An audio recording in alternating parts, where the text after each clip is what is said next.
Hello everyone, in this series of videos I'm going to be talking about heap sort algorithm. So now first let's try to see what is heap data structure, because without knowing the heap data structure we will not understand what is heap sort.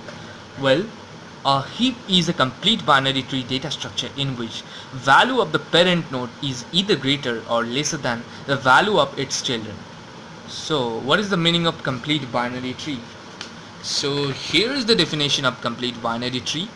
A complete binary tree is a binary tree in which all the levels are filled or completed except the last one.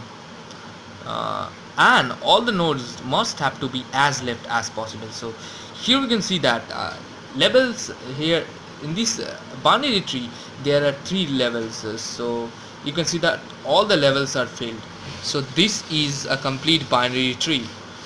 Now again here in this is also a complete binary tree because all the levels are filled except the last one. And if we add a node right here, this will not be a complete binary tree because there is a space in the left. As I have told you that all the values must have to be all the levels must have to be filled and the values must have to be as left as possible. So this is not a complete binary tree. If we insert this right here, this will be still a complete binary tree. Now what about if this node is not here, instead this is here? This will not be complete binary tree because this level is not filled. So all the levels must have to be filled except the last one. Now let's try to see what the heck heap is. So basically there are two types of heap. One is the max heap, another one is the min heap. So in max heap, the value of the parent node is always greater than value of its children. You can see here that 5 is greater than the value of its children. So this is also true for all the nodes recursively because tree is a recursive data structure. Now here this is also a max heap because the value of the parent is greater than value of its children. Now this is not a heap at all. Why? Because you can see that this 15. So okay, so this in this node the value of the parent is not greater than all of its children. So this is not heap.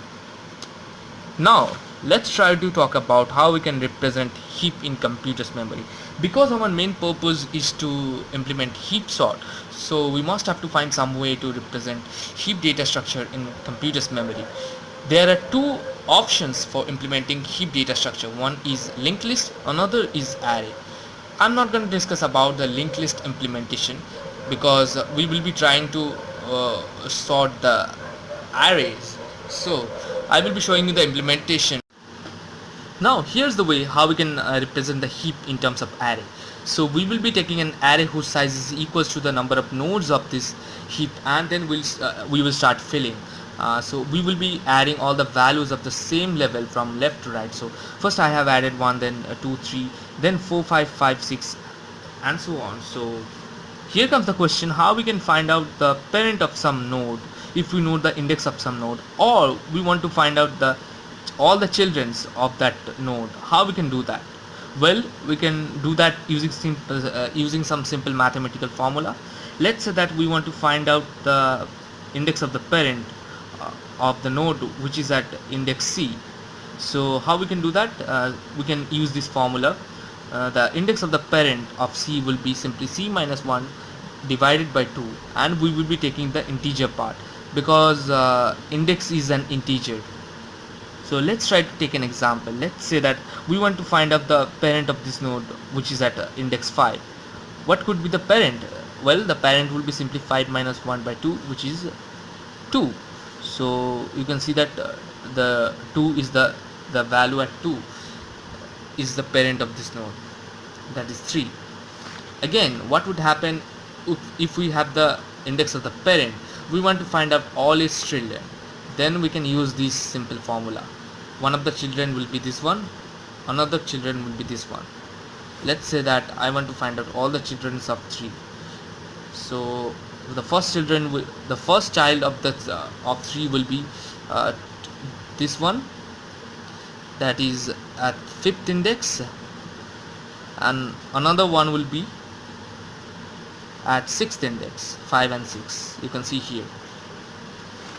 Okay, now let's try to talk about how we can insert some values in heap.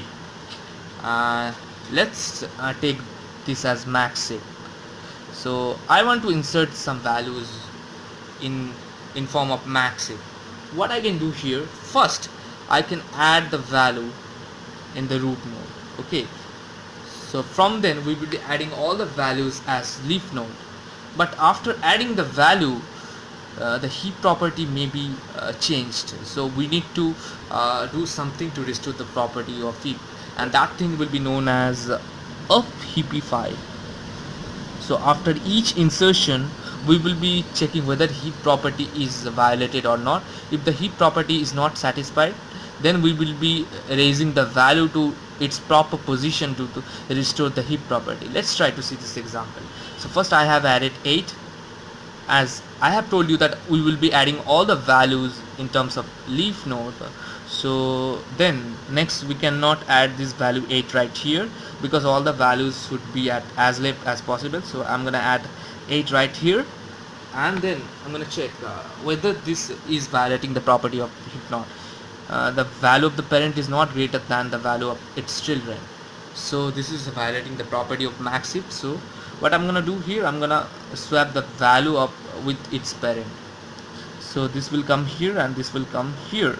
Okay, now this is not violating the property of heap, so we have restored successfully. Now where I can add this to, I can add this to right here, and then I will check its value with its parent. You can see that the value of its parent is greater, so heap property is not violated, so we won't have to do anything. Now let's move on to this 9. Where I can add this 9, I cannot add this 9 right here, I can add this 9 right here. So I can add this right here, and after adding I'm going to be checking the value of this with its parent. You can see that here in this subtree the heap property is violated. So what I'm going to do here, I'm going to interchange the value with its parent. So 9 will be right here and 5 will be right here. Again I will be checking the value with its parent.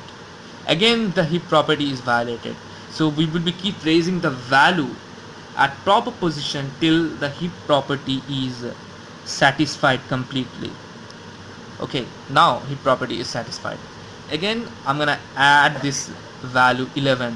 So where I can add this, I can insert this as a leaf node right here, and then I will be checking with the value of parent. So you can see that the value of parent is not greater than its child. So I'm gonna interchange the value. What was the value? Okay, the value was I think 8. Now again I will be checking. Again the property is not satisfied, so we will keep up heapifying. So now it's perfect, so all the elements are placed properly. So 11, 9. Okay, now this is our heap max heap. Let's try to see how we can delete some elements from the heap. Let's try to say that I want to delete this element too. Well, we cannot simply delete this element, because if we delete this element, then this tree will be disconnected. So what we can do, first of all, whichever node we are gonna delete, we will be interchanging the value of that node with the root node. So keep that thing in mind. All the items will be deleted from the root node. So then next what we can do here, we can exchange the value of this root node with the last added leaf node, which is this one right here. So we can swap the value of this with this, and what we can do here, now we can simply detach this node, because if we simply delete this node, the heap will not become disconnected. So that's why we were doing all of these previous steps to make sure that for deleting any node, the heap will not become disconnected. So we can simply delete this node. Now what we can do here, after deletion, the heap property is can be changed. So what we can do here, we will be trying to restore the property of heap, and this will be known as down heapify. So we will be starting from the root node, and we will be checking whether the value of root node is greater than value of all its children. So here in this case it's not. So what we are going to do here, we are going to take the value of the children which has the maximum value. So here in this case the maximum value has in these children, which is the right children. So we will be swapping these two values. So one will be right here and one will be right here. Now the pointer will be at this position. Then we can see that there are no nodes, so heap property is restored. Alright, now let's try to see another example. Let's say that I want to delete this node with a value of 5. So what I can do here, as we know, all the nodes must have to be deleted from the root node. So first of all, I'm going to interchange the value of this node with the root node. Okay, now again what I have to do, I have to interchange the value of this node with the last added leaf node. So alright, now I can detach this node, because if I detach this node from the tree will not become disconnected. Now from here I have to start doing down heapify. So first I will be checking the value of this node with its children. So you can see that heap property is not satisfied right here. So what I can do here, I can select the children which has maximum value. So in this case I will select 11. So I will be swapping these two values, and now the pointer will be right here. Again I will be checking this. You can see that also the heap property is violated, so we need to do further down heapify. So what I can do here, I can select the children which has maximum value. So that is 4 in this case. So then I can swap the value 4 and 1, and the pointer will be right here. Whichever children is selected, the pointer will be right there. And again now the pointer is here and there is no children, so we can stop right here. Alright, now let's try to talk about the time complexity of each operation, because these will be very much useful to analyze the time complexity of heap sort. So time complexity for inserting an element in worst case will take big O of log n amount of time. Why this is taking log n amount of time? Because in insertion procedure we always insert a node as a leaf node and then we try to raise the value, and for worst case we need to interchange the value till the height of the binary tree. So if there is n number of nodes, then the height of the binary tree will be log n. Also the deletion will take a big O of log n amount of time, because for worst case the down heapify will take at most log n amount of steps to restore the property of heap. Alright, so in my next video I will be talking about the actual heap sort algorithm.